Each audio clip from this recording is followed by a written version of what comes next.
Chapter 3. Piper. I sigh and rub my tired eyes, the tiny print on my screen blurring together. Why is this so hard without Ian's help? It wasn't like he came up with the code. That was all me. And I've written code before, but this time it feels so much harder. Maybe another pastry will help me focus. Standing, I head back to the counter. "You need something else?" the woman behind the counter asks. She has short dark hair and piercings in her nose, lip, eyebrow, and ears. I find myself wondering if she enjoys pain or just couldn't decide which hole she wanted most. Either way, the name Sally on her badge just doesn't seem to fit. "I'll have a cheese Danish, please." "You got it. Anything to drink?" I shake my head. My coffee is almost gone, but I can generally only handle one a day, or I get super shaky and my stomach churns and burns. Sally nods and then warms up my Danish. A minute later, it's on a napkin in my palm, warm and comforting. If only it could be a lasting comfort. Returning to my table, I take my seat again and blow on my Danish as I look out the window. The cherry blossom trees are starting to bloom, and I take a moment to enjoy the beautiful pink color. It's a slow day on the street today, not many people moving to and fro. But suddenly, someone comes into view and my breath catches in my throat. I would know that tall, dark-haired figure anywhere. Blinking, I lean closer to the glass, watching intently to see what he does. Ian stops in front of the jewelry store across the street. He rubs his chin as he peers at the window display. Oh my gosh, is he shopping for an engagement ring? Is that why he hasn't been answering my calls? No, that doesn't make any sense. Not only have we only been dating a few months, but you don't ignore the woman you want to marry. But could he have been avoiding me because he wanted to surprise me? I am so not ready to get married. What would I even say if he proposed? I mean, I like him, but I'm not sure I'm in love with him. Not that I would really know since I've never been in love. But I don't think I feel about him the way Belle feels about Jackson or Katie feels about Derek. It's irrational, but I suddenly have the urge to follow him. I tell myself it's so I can finally pin him down and make him explain himself. But I know I probably won't confront him. Shoving the rest of my Danish in my mouth, I pack up my computer, put it back in the little drawstring bag, and throw it over my shoulder. I wait until Ian begins to move, and then I slip out of the coffee shop and follow him. My sunglasses, which I never leave home without thanks to my sensitive eyes, are the only disguise I have, so I stay on the far sidewalk as well. Ian appears to be in no hurry, nor does he seem to feel my eyes on him. In fact, if I'm not mistaken, he's whistling. I've never heard him whistle. He's usually very serious, like me. He turns down a residential street that I know he doesn't live on, and my heart sinks. Is he cheating on me then? That would make much more sense as to why he hasn't returned my calls or texts. But though I'd considered the possibility, I hadn't really found it probable. Ian didn't seem like the type. He heads up the sidewalk of a small yellow home. Oh, the irony. I did a study once on the symbolic meanings of colors, and it is not lost on me that yellow generally symbolizes happiness. Yet whoever lives in this house may be participating in the destruction of mine. The door opens, but I'm too far away to see who's on the other side. Ian steps in, and the house swallows him. Now what do? I can't leave without at least trying to get a glimpse of who lives in this house, because if I do, I'll simply think about it all day. That's the biggest annoyance of an analytical mind. I can't just accept that something is. I have to know why. My questions used to annoy my parents, and probably my teachers too, but they made me the studious person I turned out to be, and they served me well in my career. Until now. Now I wish I could turn my brain off, accept that it's over, and salvage what little dignity I have left. But I can't. As I glance around the quiet neighborhood, I try to think of what the other girls would do. Belle is just ditzy enough that she might actually ring the doorbell and pretend to be a delivery person or something. Of course, that won't work for me because Ian would immediately recognize me. Charlie would probably ring the door and then push her way inside and threaten Ian until he told the truth. That won't really work for me either, as I am nowhere near as scary as Charlie, and Ian, though I'm not sure he works out much either, could probably beat me up. Hannah most likely wouldn't do anything since she'd be too busy trying to diagnose his behavior. So that leaves Katie, and when I spot the giant tree, I know exactly what spontaneous Katie would do. The only question is, am I strong enough to do it? I approach the base of the tree and analyze it. The tree's trunk is large, but there are low branches that I could probably use as handholds along the way. It's been a long time since I've climbed a tree, so my biggest worry is if I still can. My second concern is what to do with my computer. Leaving it at the base makes more sense in case I fall out of the tree or something, which is definitely a possibility. But that also increases the risk of it being stolen. I calculate those odds to be higher than me falling, however, so I leave it strapped over my shoulder as I begin to climb. Though this tree has some nice knotholes, it does not have steps, like I'm fairly certain the last tree I climbed did. That's how long it's been. And so by the time I reach a branch big enough that I can sit down, my arms and legs are burning. This might be the most I have worked out in a while. Charlie would be so proud of me. Except for the spying part, I don't think she would approve. I orient myself so that I can see inside the windows of the cheerful yellow house, but I'm too far away to make anything out.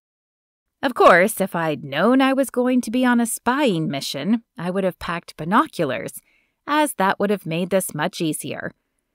I suppose I could text the girls to see if one of them is close enough to bring me some binoculars, but what is the chance of that? It's more likely that by the time one of them could get binoculars and meet me here, that Ian will have moved on to some other location. Also, if I tell Belle that I'm spying on Ian, I'll never hear the end of it. Wait, what if Ian lives here? Is it possible that he lied to me about being single? Does he really have a wife and kids? Have I been some sort of side mistress? Not that we've done anything besides kiss. Once, and it wasn't great, but still. Excuse me, can I help you up there? The masculine voice startles me so much that I nearly fall from my perch. But thankfully, I grasp a nearby branch and stabilize myself just in time. I glance down to see a man peering up at me. But not just any man. It's one I know, though I've never seen him dressed like this. He lifts a muscular arm to wipe a bead of sweat from his forehead. Based on that, and his attire, it's safe to assume he's been running or walking, though my bet would be on running. He looks way too toned to be a walker. No thanks, I respond, hoping my voice doesn't sound as tremulous as I feel. I turn my face away from him and pray that he hasn't recognized me. I pause. What would I be doing up in a tree besides spying? Looking for something? Proving that I could? Okay, that one is kind of true, but it's not what I go with. Nope, I go with the old standby. I'm just bird watching. Piper, is that you? Oh, crap. I didn't think to disguise my voice. Not that I would have been very good at it anyway. Hey, Patrick. I bet you never expected to find me here. No, I didn't, but I also don't buy that you're bird-watching. That's usually done from the ground and not in the midst of the foliage. What exactly are you hoping to see? Drat, he's got me there. Thinking on my feet is not one of my strengths, which is why I say, I thought there was a nest and I was going to take a picture with my phone. Uh-huh. He is clearly not buying my baloney, and I don't blame him.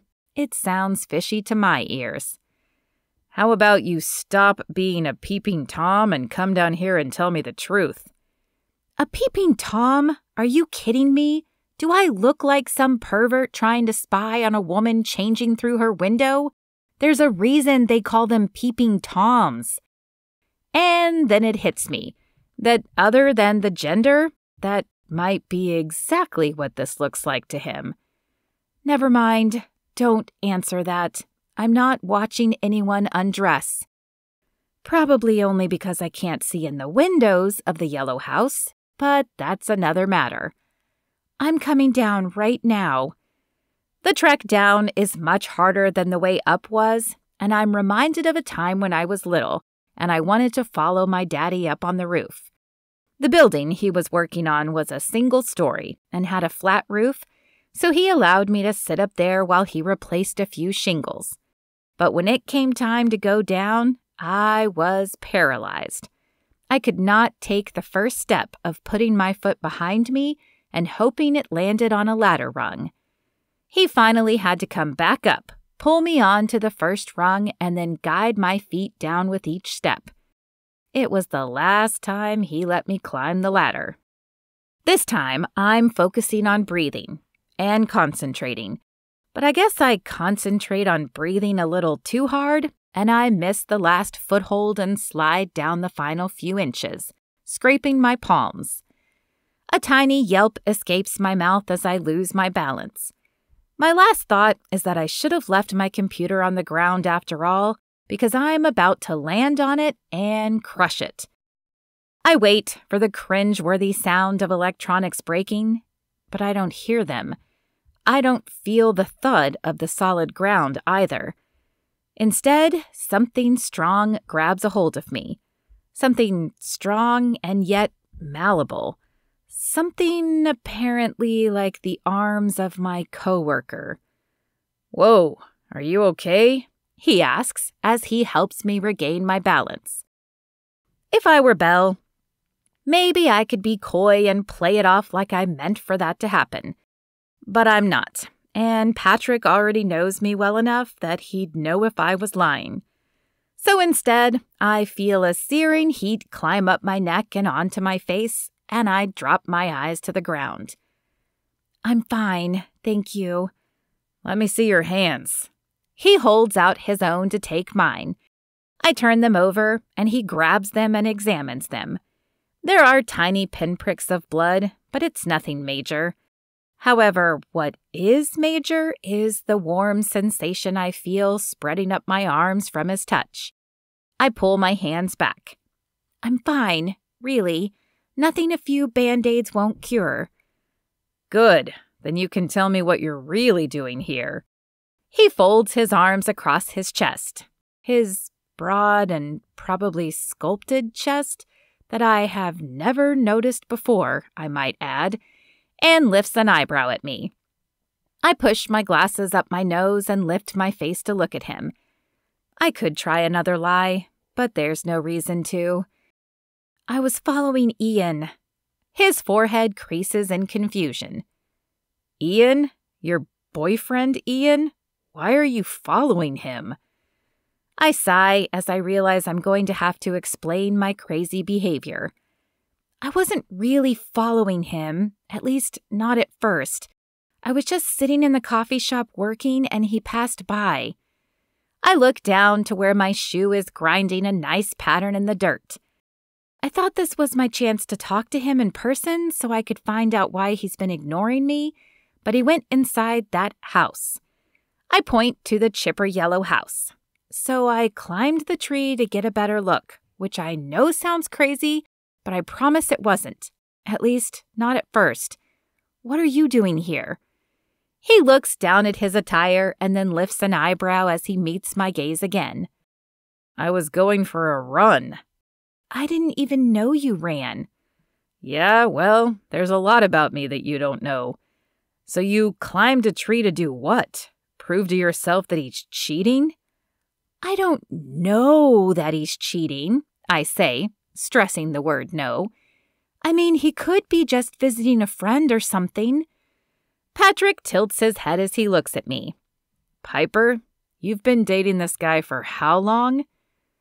2 months. My voice is small, and I hate that he's seeing this side of me, this unconfident, insecure side. His expression softens. I know you always want to see the best in people, but think logically for a minute. He hasn't spoken to you in a week. He just walked into some house you don't recognize. What do you think the odds are that Ian hasn't moved on?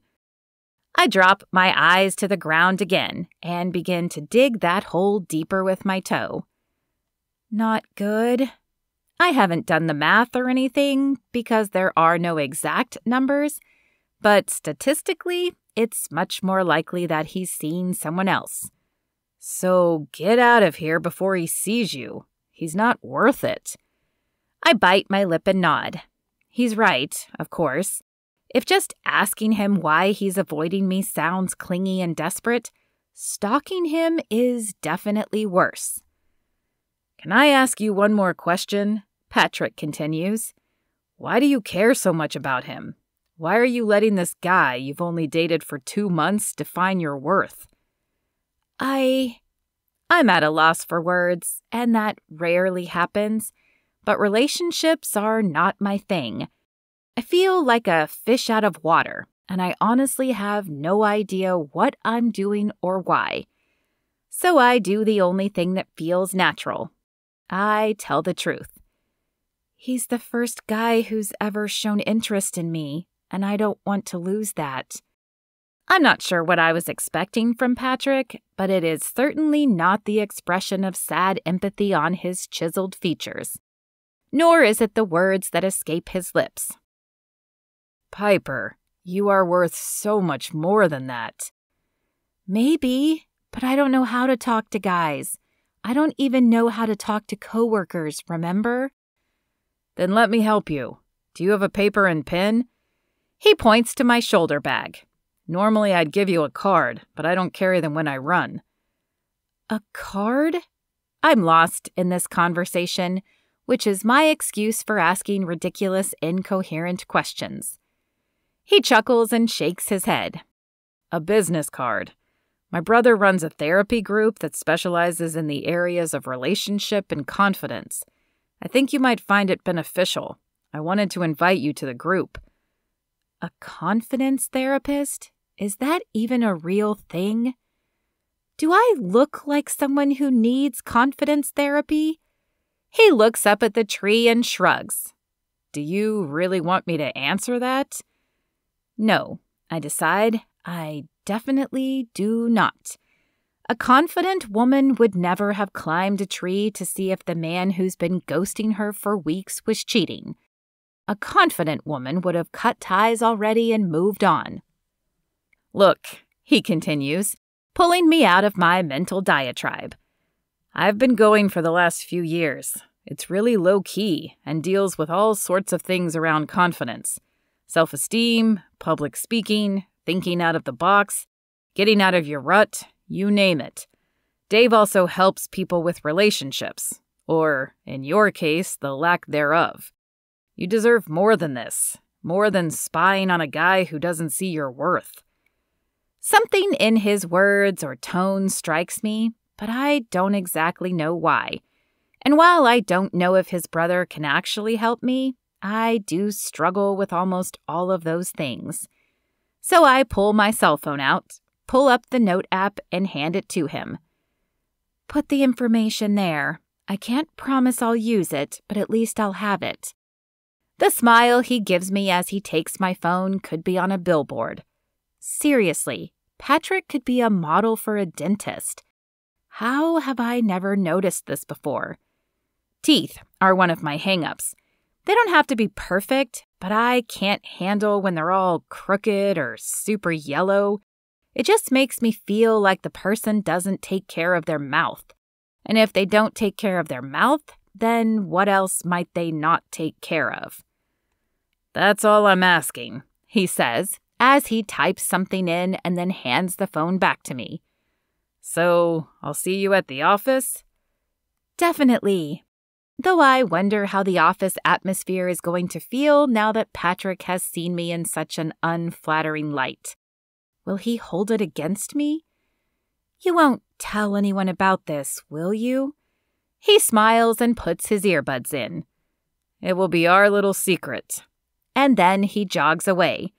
I watch him for a minute before looking down at my phone again. Courageous steps. The first step is up to you, Patrick. There's a number, an address, and a website included as well. The only question is, am I brave enough to take the first step?